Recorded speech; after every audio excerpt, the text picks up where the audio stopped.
wake up to the same old fight, chasing shadows in the night. Promises made, but I let them fade. Caught in the cycle, I'm feeling betrayed. Round and round, I'm losing ground.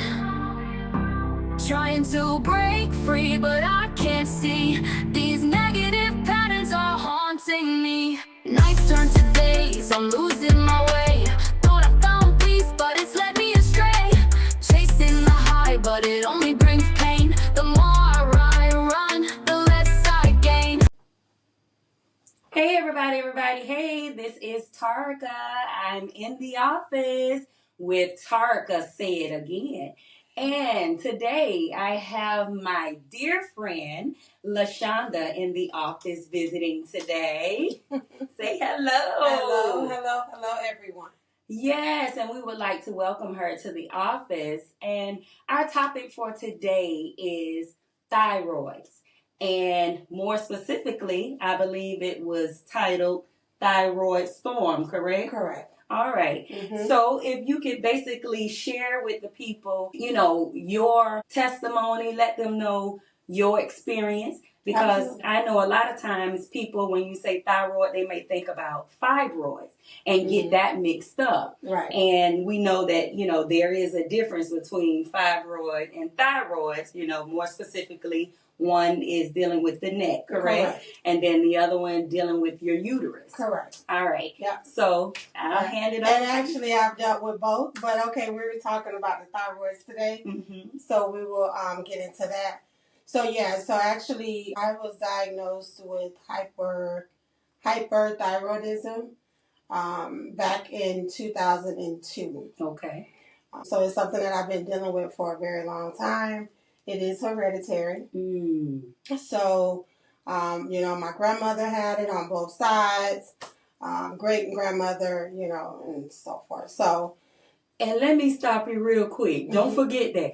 But when you say hereditary, because, we talk about addictive patterns, right? That is and right. how addictive patterns, it could be hereditary. We talk about the DNA, we talk about those learned behaviors as well as generational curses. And that's something that you say hereditary because we have something in our family which is anemia. Yeah. Well, my great-grandmother, my grandmother, my mom, and now me. So I know I be on my daughter like, you need to take your vitamins, you need to do this, you need to do this, just to be sure. Yes. But that's something just being passed down generation to generation. Yes.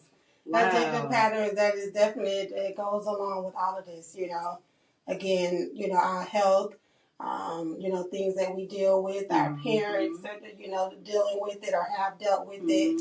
So we do have to be aware and make sure that we are taking care of ourselves. Exactly. So, that's important. I've been going through it for a little while, on and off. It pretty much was stabilized on its own for a very long time.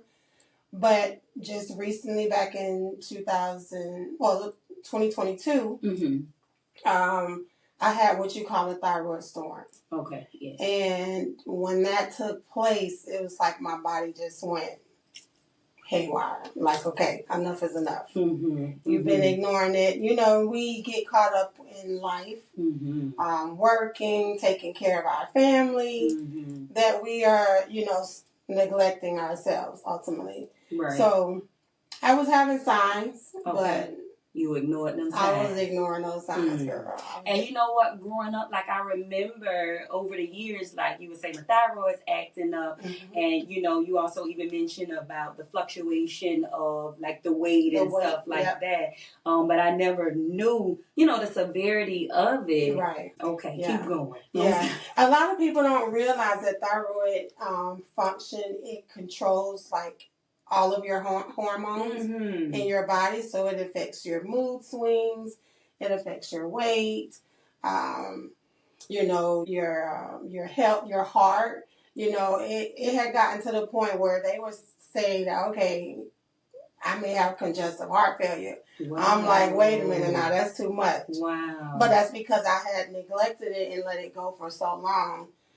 Without, doing something about it. So, it's very serious. Very serious. What exactly, do you think you might have been able to do a little different or sooner? Like, what were some of those things that you could have done to kind of preventive measures? Right. Yeah. Taking my medication. Okay. Well, I was going to the doctor. Once I was diagnosed, I was going to the doctor on the regular, like every 6 weeks. Okay. And then it got to the point where I would only have to go maybe like once or twice a year. Okay. Like I say, it stabilized itself for a long time. And a lot of things can also bring it on. Stress, not eating right, not getting the proper rest. Mm-hmm. And like I say, I was just moving and just doing so much that I was ultimately neglecting. So I could have prevented it by being proactive with taking my medication, making sure that I'm going to those doctor visits.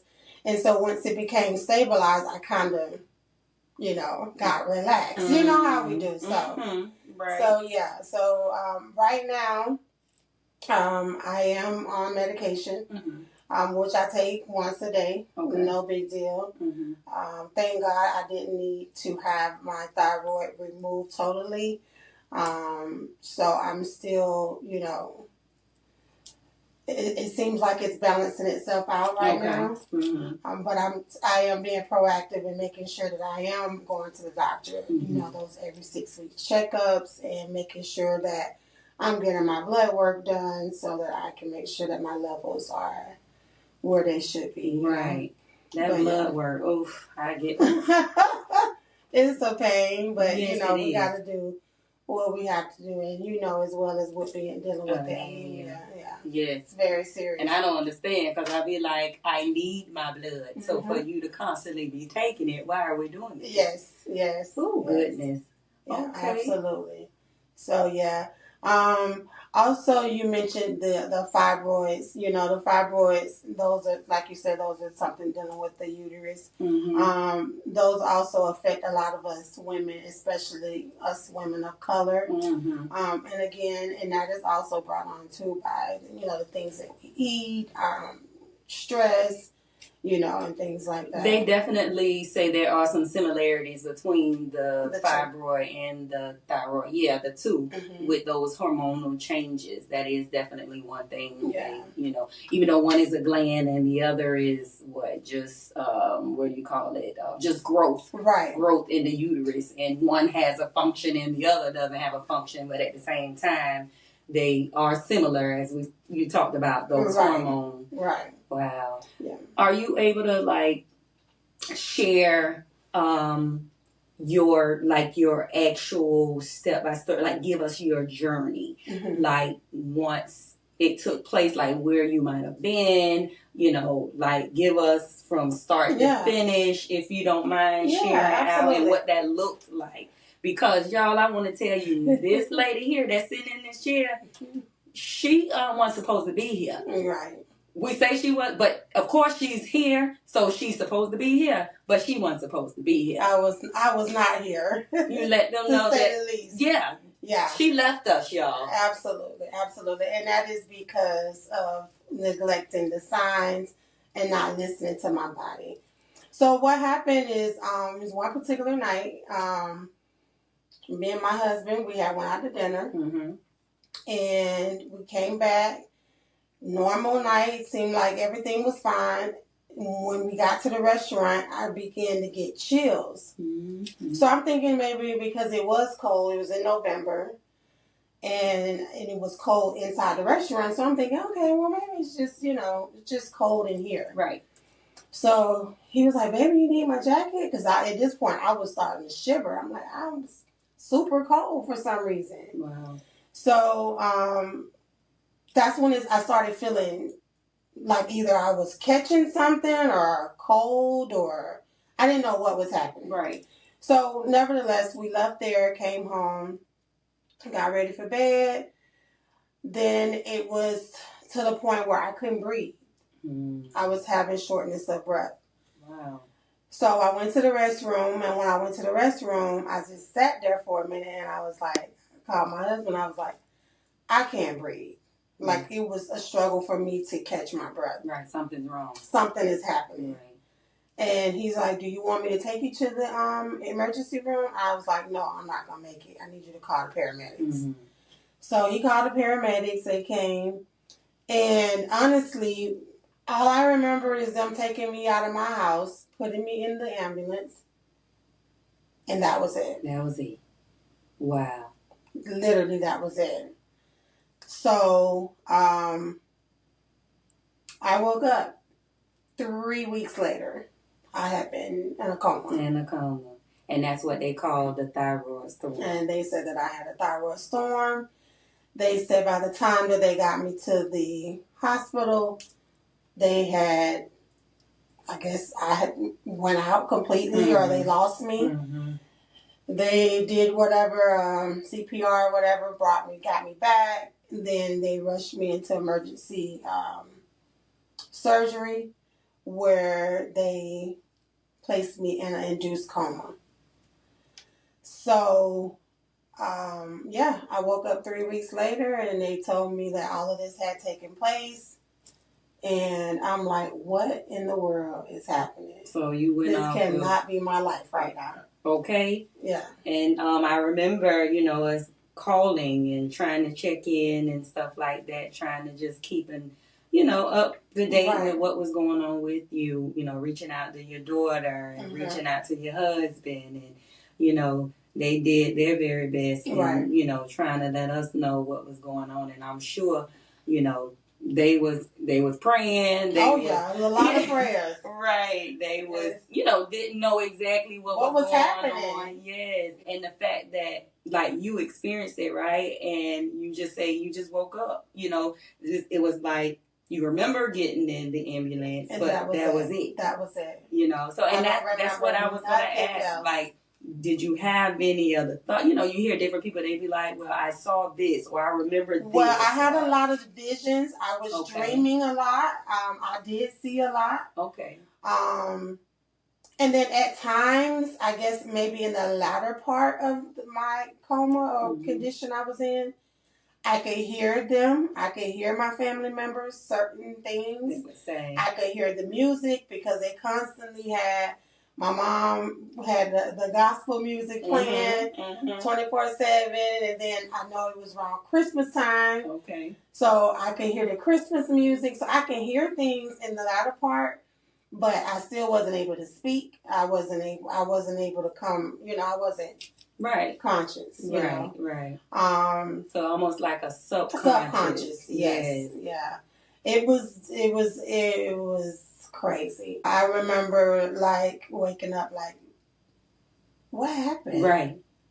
Like this cannot be happening to me right now. Yeah. Right. And for me being a fairly healthy person, mm-hmm. that was the only issue that I have. Right. Right. But I had just completely ignored all of the signs.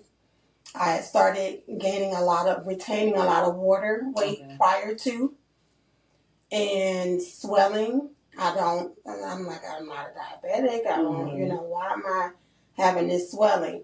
And I actually had made an appointment for the doctor. I had went to the doctor probably maybe a week prior to this had happened. And when I went to the doctor, he did tell me, he was like, your thyroids are off balance. Okay. I'm going to increase your dosage of your medication. And I need you to start taking this right away. And I was like, okay. Mm-hmm. And I did, but it was just almost too late. Yep. Gotcha. Yep. Well, I'm definitely glad that, your family, they didn't give up. I'm glad absolutely the ambulance came instead of you driving like you say, no, I'm not going to make it. Yeah, I told them I wasn't going to make it. Right. I could not breathe. Right. I was like, this is crazy. What's happening? You are actually a blessing sitting here in this chair. Yes. And that's why, I wanted you to share your story with the people, because you hear a lot of stories where people go in the hospital and they don't come out. They don't come out. They not able to give a testimony, right. Or share out to help others, that may be going through, and experiencing some of those same symptoms, that you mentioned. Yes. And the fact that you're saying, like, don't ignore them. Don't ignore it. know. Do not ignore your body will tell you. It will give you signs. Your body will literally tell you when something is wrong. We just have to listen and pay attention. You know, and nothing, I just remember thinking like, nothing else matters at this point but my health, but me. Nothing that I have accomplished or acquired. It means nothing when you're not healthy or to be able to enjoy any of it. So it's like, you know, I said I vowed to make sure that I inform other women. You know, listen, pay attention to your body. And take part in self-care. Self-care is very important. Yeah, slowing down, even though life be life, and like, hold up, let me take care of me first, and then I get to you. And then I Sorry, get to baby. You. Yes. 1 minute. Yeah. And I had a problem with doing that. I had a problem with saying no. And then at the time, my grandmother was living with me. She was, you know, God bless her soul. Thank God for her.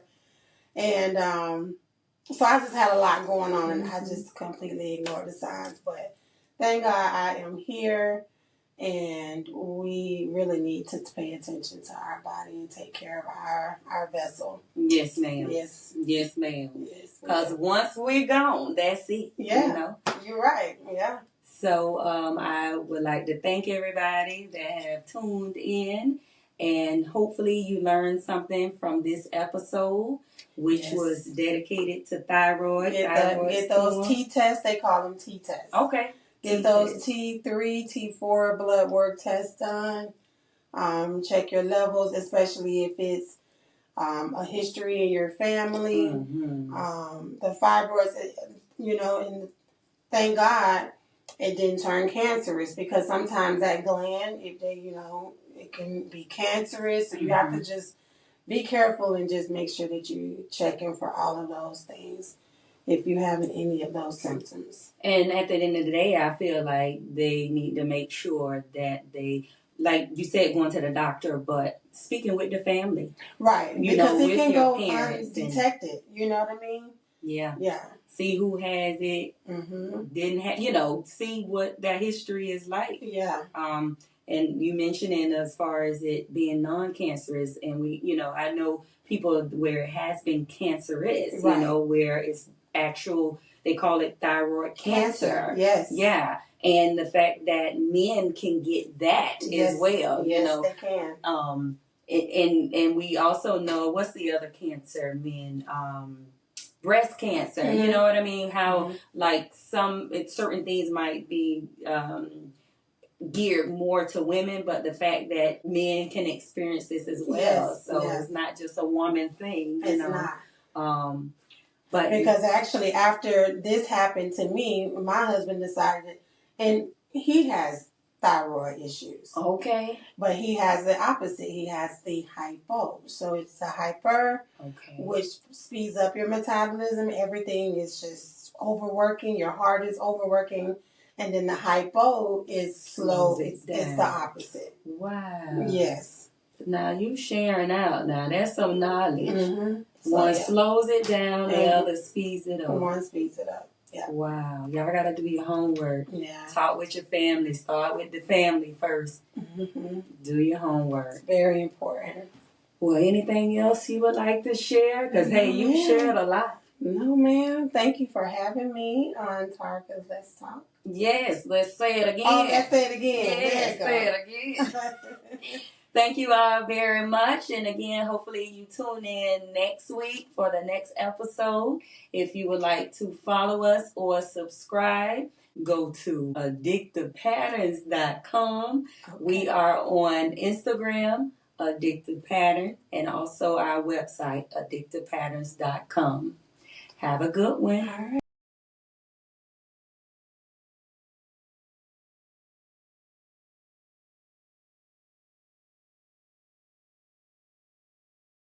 As you can see, life can change in an instant. Often when you least expect it. One moment, everything feels stable and familiar, and the next, a single decision, a phone call, or a chance encounter can shift your entire path.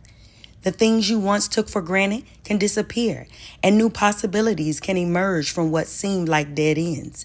Change is inevitable and often unpredictable, reminding us how important it is to embrace the present and stay open to whatever comes next.